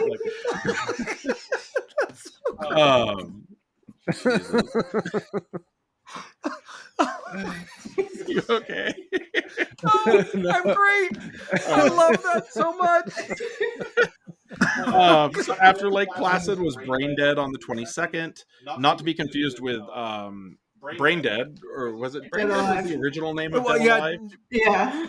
This is not Brain Dead, one word. This is Brain Space Dead, which is the 90s movie of the same name. The 23rd was American Scream, 80s horror movie that was kind of The 24th was You Should Have Left, starring Kevin Bacon, came out a few years ago, where they go to like an Airbnb in the house, or they buy a house or something. But the house, like the dimensions are longer on the inside than on the outside, and it kind of is this weird story. I felt like it had good build up, but I felt like the ending fell flat. Let me see. 25th was 28 Weeks Later, which I remember enjoying when I was in the theater, and then watching it now as I'm older. I had similar notes to like all of the movies Nate watched, where like within 5 minutes I was like, this dude needs to die. Like he just I love abandoned his wife. He's like, oh hey, the rage virus zombies are here, deuces, and like ran out. Right, exactly. I think he even like closed the door on her. To does, be like, yeah, right. It's over. You're on your own, and then they found her, and she's like partially alive. And then anyway, like that movie was just oof. Okay, 26th. I hated this movie the first time I saw it. Loved the soundtrack. Watched it a second time after reading a synopsis of it because it's very artsy, and now I love it. Is 2010's Beyond the Black Rainbow. It is, so again, one of the best synthwave scores I've ever heard, by Sonola Caves. It's very Tangerine Dream-esque. This movie takes place on two timelines. It takes place in the early 80s, 1983, and then in 1968, and it's all about a girl named Elena who is a part of a place called Arborea Institute, which does it does like experiments on people to unlock psychic potential. Ooh. And it's all about how this girl Elena is being basically experimented on to see if she has psychic powers. And it's very artsy. It's beautifully shot. The director of it is the son of the guy who directed one of my favorite 80s action movies, Cobra. So his name is Panos something other. But it's the whole movie. When he talked about it, he said it's basically a critique of boomer culture from the 60s, where they were all about getting into occultism and like psychedelics and stuff like that. Right. And then how there was like a conservative backlash in the early 80s because of that. And so he said Beyond the Black Rainbow is really his kind of middle finger to that type of thing. But it's very artsy, it's very slow moving, fantastic score, a visual feast for the eyes will be my official review of it. 27th, I watched Barbarian because of you guys. Nice, thank you. The 28th was Video Violence. Again, amazing synth score. I actually own the synth score on vinyl because I'm a late age hipster. But it's an 80s movie about a guy from New York moves to this small town and runs a video store, and somebody returns a tape to his video store, which is basically a video of two people killing a woman. And he gets all concerned and he brings it to the chief of police, and they're like, oh, this looks like it's fake, whatever. But then it turns out the whole town are so obsessed with horror movies that they want to recreate them, so they just start killing people, videoing it, and they use the video store as a way to like trade the tapes. Oh fuck! No, but it's that's great. Super cheesy and like some of the worst practical effects I've ever seen. Amazing synth score though. It also had a sequel, Video Violence 2, which was even more campy and awful. The 29th was 2017's The Babysitter, which I, truth be told, turned off halfway through because I was like, I can't. Because they didn't say the dishes are done, man. Well, no, it was like, right. At first I was like, is this a horror movie or is this like some weird, slightly older babysitter creeping on a child movie? And then it turned out to be a weird, like, creepy older babysitter is like part of a satanic cult. And they need fresh blood of the young. But then it did one of those horror movie tropes where like the kid goes, oh my god, and like across the screen splashes in letters like, what the fuck? And I'm like, I hate when horror movies feel a need to do that, because I'm like, okay, that's a little extra. I mean, yeah. The 30th is, again, it was the movie White Dog from, I want to say, the late 80s, and I was watching it, and I went into this blind. I thought it was going to be a Cujo knockoff. It was like a dissertation on racism. Oh, of course it was. And it was all about a white German shepherd who has been trained to specifically attack black people. Oh, Jesus Christ. And this black guy who's like, I train circus animals and I'm going to get the racism out of this dog. And like the whole movie is him explaining like the racism of the 60s and how it's bred into people and things need to change. And the whole time I'm watching it, I'm like, you know, as somebody with a degree in sociology, I find this fascinating, but this isn't really a horror movie. Right. Yeah, so that was an interesting way to get almost to the end. And then so last night on Halloween, my wife's like, I want to watch something new that we've never seen, and I want to watch something that has to deal with supernatural stuff. And so I looked up a list of like modern supernatural movies that everyone recommends, and the recommendation came back for Taking of Deborah Logan, which I had never seen. I knew nothing about. Did not know that it was filmed in a documentary style. Ooh, cool. And at first, I literally was like, is this a documentary on dementia? Like, similar to White Dog. I was like, this isn't a horror movie, and man, was I wrong. Holy shit. No. It took a turn, and I was like, what the ever-living fuck? Like, Wait, what what is is this earlier called? about... This down in my notes. I want to say I've seen this, but I don't remember it. I might fall asleep. Like the thing is, like, it starts out with like there's this university team, and they're doing a documentary on dementia, and they're gonna go interview this lady named Deborah Logan who has dementia, and she lives in this small town. And so they meet with her daughter, and then they meet with her, and she's like digging in the backyard, and she kind of is pleasant enough and talks about how she like occasionally forgets things. And there's like a whole sequence at the beginning where they explain how the process of dementia works and like how it attacks the brain and it moves towards, you know, your most recent memories to the older ones. And it's very informative. And I'm like, this kind of tracks, because I do work with older adults who have dementia. So I'm like, this definitely tracks. And then it slowly becomes like they put cameras all over this lady's house, and then they're like, there's an incident where she's sundowning basically, and she's screaming at one of the documentary people, like, "Where's my spade? You took my spade." And she's like getting aggressive and like in his face. And I'm like, oh shit, that's sad. She's sundowning. And then they look at the footage, and there's no break in this footage, and she's standing next to the counter, and then all of a sudden she's on top of the counter. Hey. Oh wow. And they're like, how did she do that? And then it gets really fucking creepy. Like, they're in this room that's the windows nailed shut, and then they're like hearing noises outside. This dude's like, I'm gonna hang my cross on the wall, that'll scare away the bad spirits.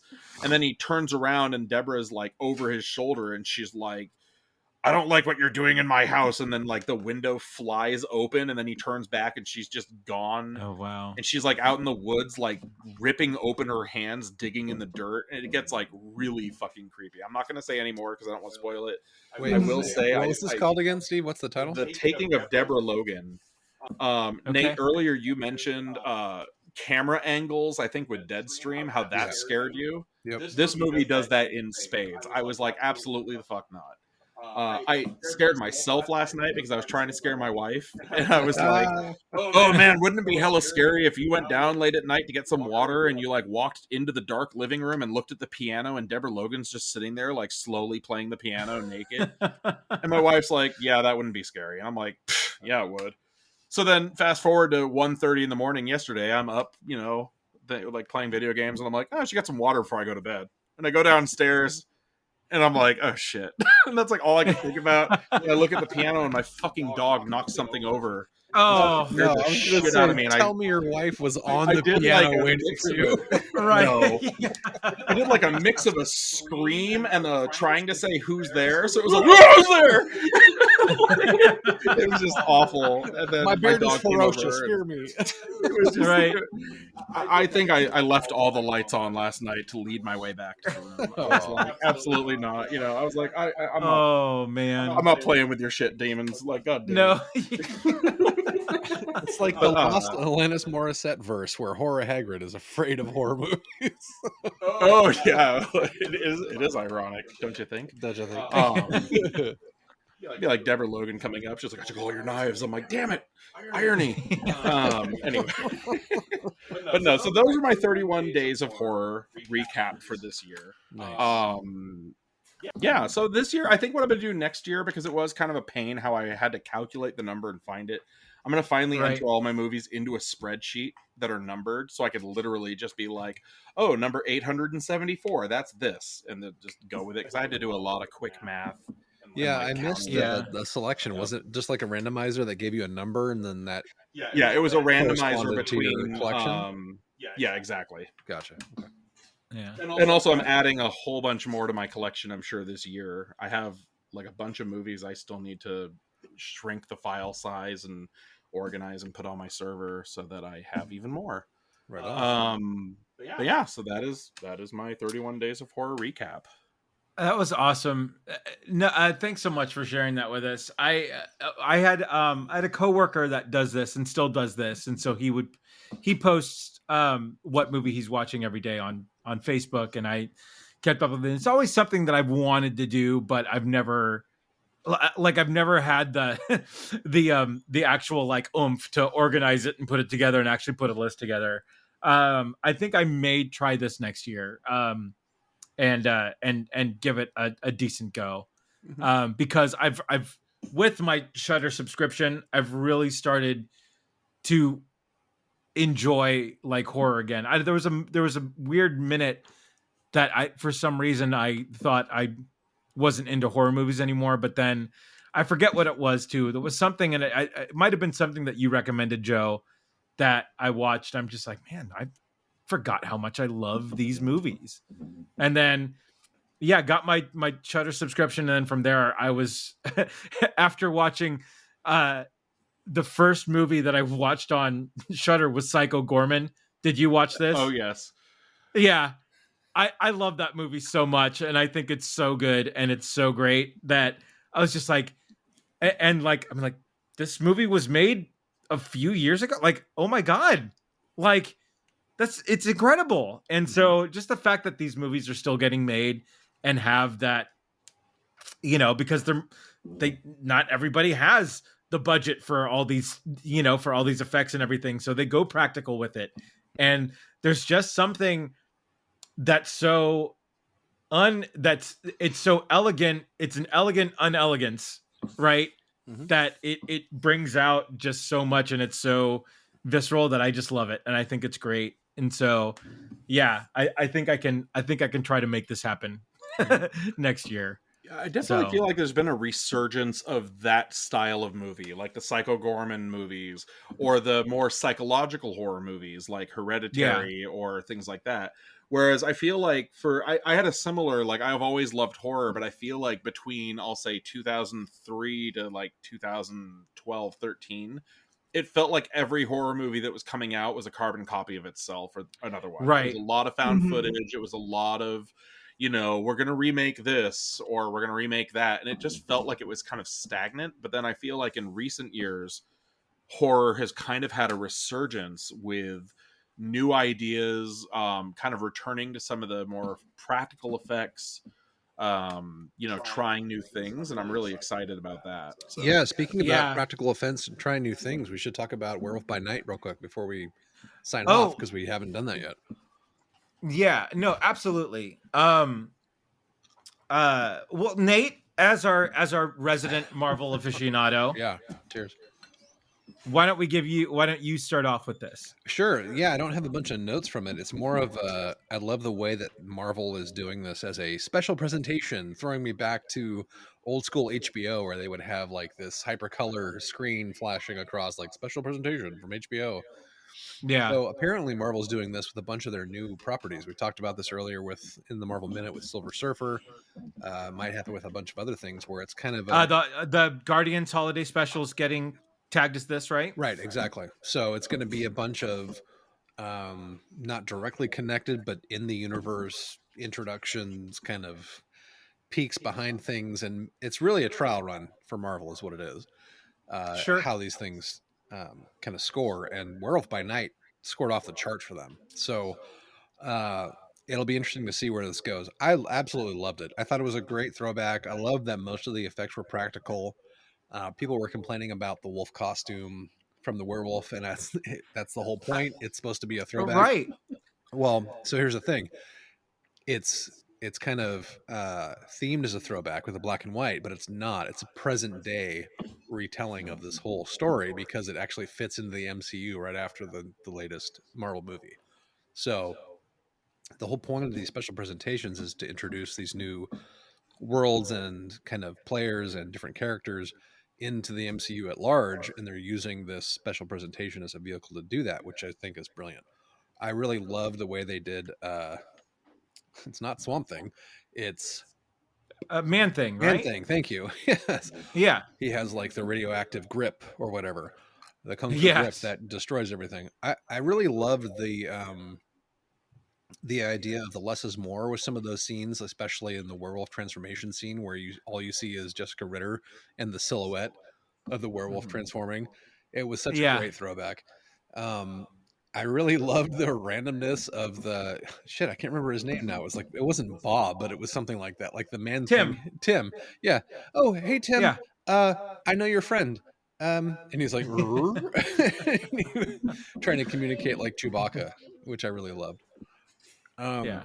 In general, I really like the precedent that it sets, and it's going to be kind of a baseline for a darker Marvel, I think, in general, and they're going to bring back a bunch of those monsters into that world, obviously with Blade and Midnight Suns and that kind of thing. So yeah, I loved it. Yeah. Steve, what did you think?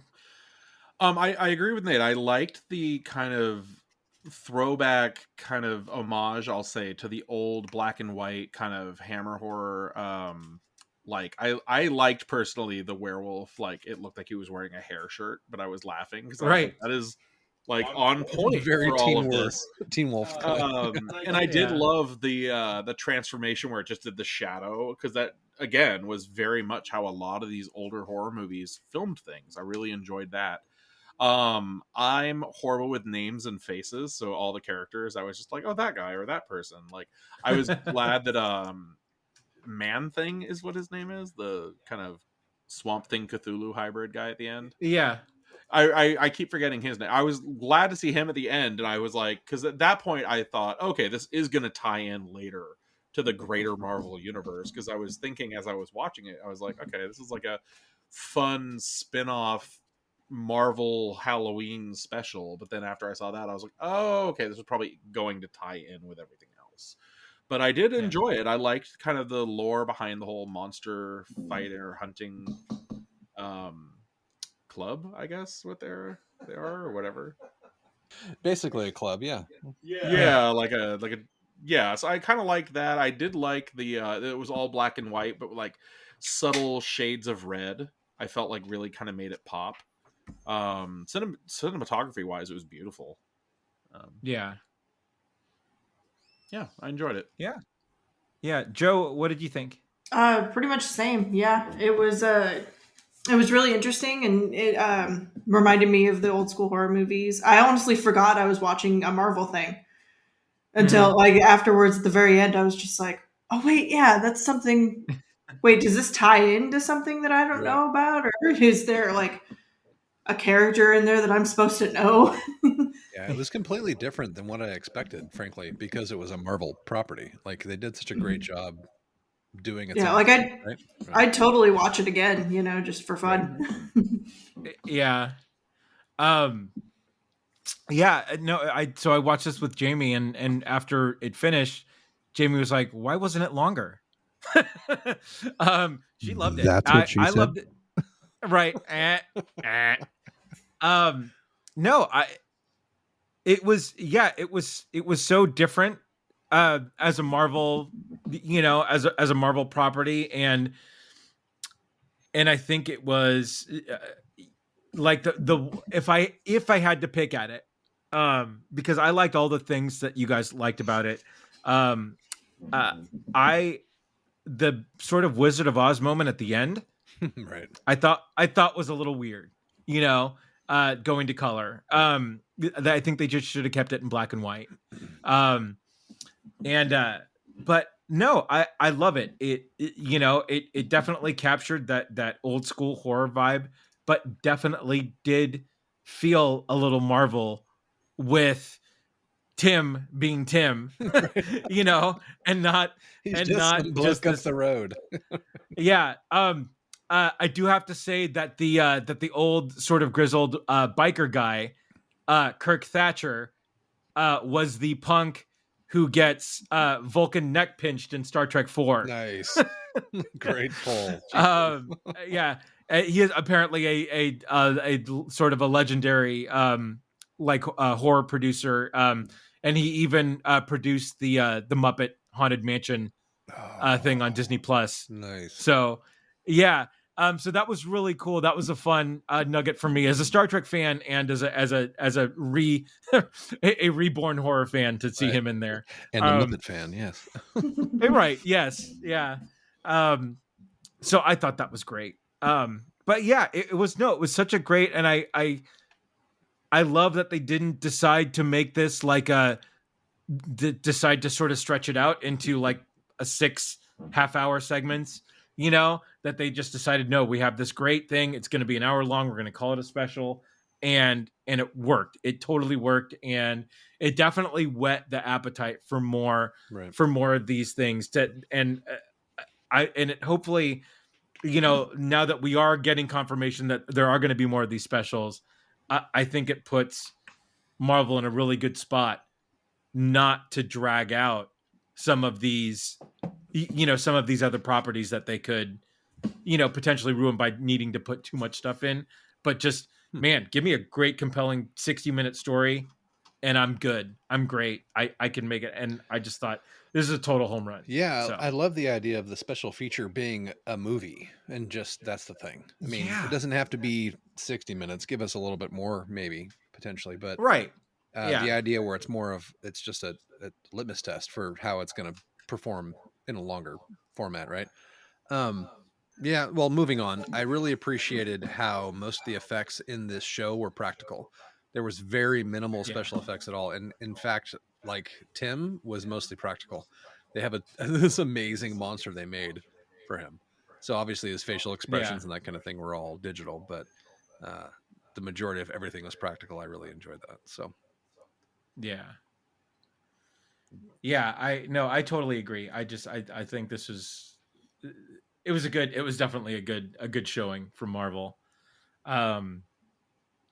Any other notes on Werewolf by Night? no. No. All right. Well, I think we can wrap up the Halloween HorrorCast.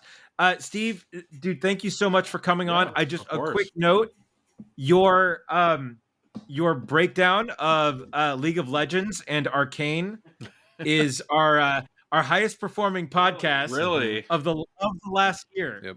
So that's fantastic. Yeah. So while we're on that topic, real quick, I just finished the first League of Legends lore book called Ruination. Even if you know nothing about the characters from the game, it is one of the best fantasy novels I've read in a very long time. You brought it over for me, it's right? very Game of Thronesy in how it's written. From both of it oscillates perspectives from several main characters. And it has a really compelling storyline. And I don't want to spoil anything if you don't know what's already going to happen, but it is amazing. It's a very quick 400-page read. And you brought it over with you, right? I have it on Kindle. That's how I do things. You do. So. Digital Hessian. I know, right? Living in the future, right? Yeah. Awesome. But no, again, man, thanks again, and thanks again for sharing the list with us. No, definitely brought back some good things and gave us a good list of things to watch in the future, which I'm stoked about. So for our listeners, do you guys have any staples that you have to watch during Halloween season? Do you have a special week, a special month that you guys do a certain watch thing? Let us know in the comments. You can find us on Facebook at the Rum Regret Podcast. You can I flubbed that really bad. You can find us on Facebook at the Rum Regret Podcast. Yeah. You can also find us on Twitter at rum_regret. Joe, where can they find you? At Joe Chickadee on the socials or at joechickadee.com. Nate, where can they find you? Sure, Avid Gamer on all the socials and your gaming platforms of choice, AV1D Gamer. Steve, where can they find you on the socials? For gaming, I am We Are Stevo on both Steam, Riot clients, Rockstar, all the different gaming clients, and on TikTok, I'm at Horror Hagrid. Yeah, thank you, Nate. Okay, nice. You can find me on Facebook at Crazy Drake, on Twitter at Andrew Drake, and until the next time, we have spoken. I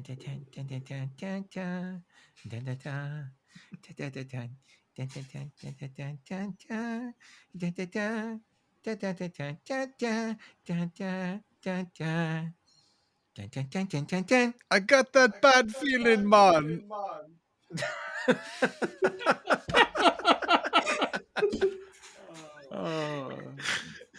Good times.